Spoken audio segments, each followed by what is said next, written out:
লোকজন এখানে এসে থাকে, চিকিৎসার জন্য আসে, তাহলে আমরা আমাদের গোটা বিশ্বকে যে কি জানাবো, আমাদের হসপিটালিটি কি?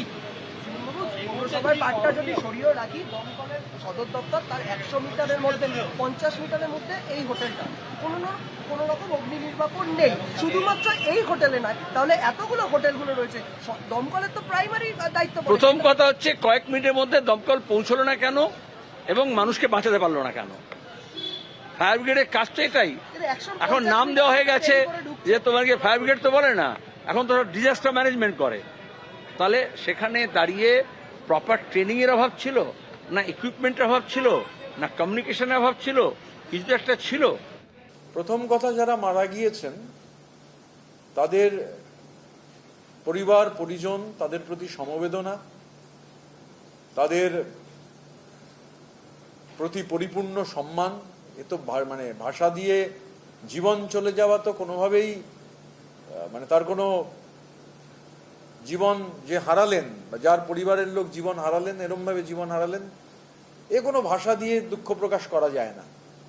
কিন্তু সরকারকে, আপনি রামপুরহাটের কথাও বললেন, অবিলম্বে ক্র্যাকডাউন জরুরি। মানে যেহেতু সরকার এসেছে, আগের সরকার তো ফেল করেছে বলেই নতুন সরকার এসেছে, 100 দিন যেহেতু অতিক্রান্ত, এই ধরনের ঘটনায় নতুন সরকারকে স্ট্রিনজেন্ট মেজার নিতে হবে, ক্র্যাকডাউন করতে হবে। এই ঘটনাগুলো যাতে না ঘটে, আর বা এই ঘটনায় যারা দোষী তাদের আইডেন্টিফাই করতে হবে। মির্জা গালিব স্ট্রিটের হোটেলে অগ্নিকাণ্ডের ঘটনায় ক্ষোভ প্রকাশ করলেন মুখ্যমন্ত্রী শুভেন্দু অধিকারী। আমরা উদ্ধার কাজ ও তদন্তের কাজ চালাচ্ছি, কিন্তু বাস্তবকে আমরা অস্বীকার করতে পারি না। এই ঘটনা বিগত সরকারের অবহেলার ফল। দীর্ঘদিন ধরে নির্মাণ কাজের উপর কোনো নজরদারি নেই, কোনো অগ্নি নির্বাপন বিধি মানা হয়নি, আগের সরকার কোনো অডিটও করেনি। ফলে অগ্নিবিধি, সুরক্ষাবিধি না মেনেই রমরমিয়ে চলেছে এই হোটেলগুলি। অগ্নিকাণ্ডে যাদের মৃত্যু হয়েছে তাদের পরিবারের প্রতি আমার সমবেদনা। আহতদের যথাযথ চিকিৎসা করানোর নির্দেশ দিয়েছি প্রশাসনকে। ঘটনা তদন্তের জন্য 5 সদস্যের সিট গঠন করা হয়েছে। সত্যিটা খুঁজে বের করে আনবই, সঠিক বিচার হবেই। এক্স হ্যান্ডেলে পোস্ট মুখ্যমন্ত্রী শুভেন্দু অধিকারী।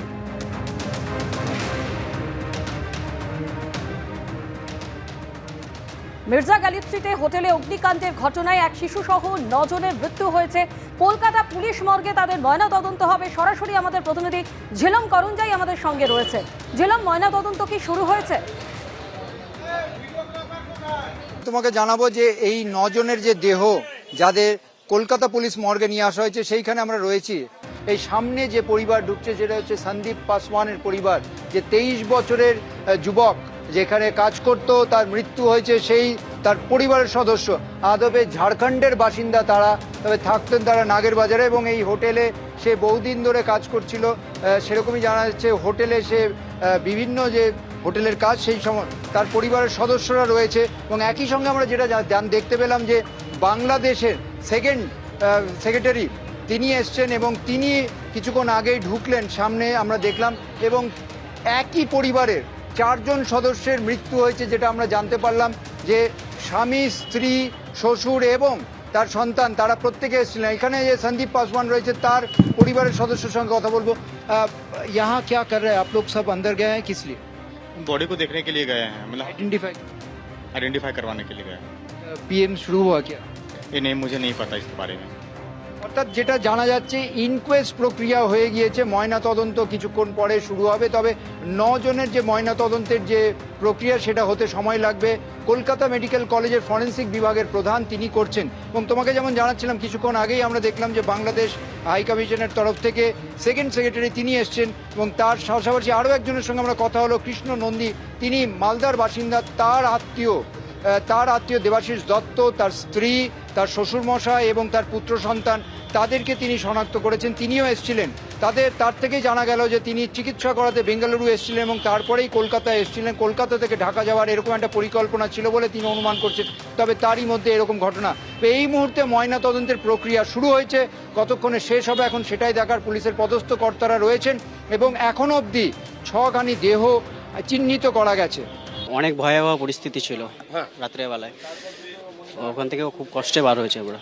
কষ্টে বার হয়েছেন, সকলে বেরোতে পেরেছেন? হ্যাঁ, আমরা দুই বন্ধু ছিলাম, দুই বন্ধু সেফলি শুধু বেরিয়ে পালিয়ে আসতে পেরে বেরিয়ে পালিয়ে আসতে পেরেছি। একদম গ্রাউন্ড ফ্লোরে ছিলাম। কি পরিস্থিতি হয়েছিল? আমরা রাত্রে 2টার দিকে রুমে শুয়েছিলাম, তখন দেখলাম যে প্রচন্ড হাউকা হচ্ছে, পরে বেরিয়ে আসতে দেখলাম যে উপরে আগুন লেগেছে।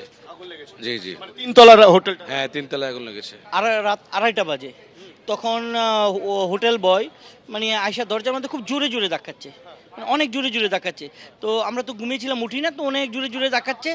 তো আমরা খুব ভয় পেয়ে গেছিলাম যে এত রাতে আসলে কি হয়েছে। তারপর আমরা দরজাটা খুললাম, খোলার পরে হোটেল বয় বলতেছে এই বিল্ডিংয়ে আগুন লাগছে, তাড়াতাড়ি নামেন। পুরো কালো ধোঁয়ায় ঢেকে গিয়েছিল তো? হ্যাঁ, কালো ধোঁয়া দেখে গেছিলো, মানে একদম শ্বাস বন্ধ হওয়ার অবস্থা হয়ে গেছে। আমরা কিছু দেখতে পাইনি, আমাদের রুম থেকে বেরিয়ে আসি, ওপরে আগুন লাগিয়েছে ওই বলি।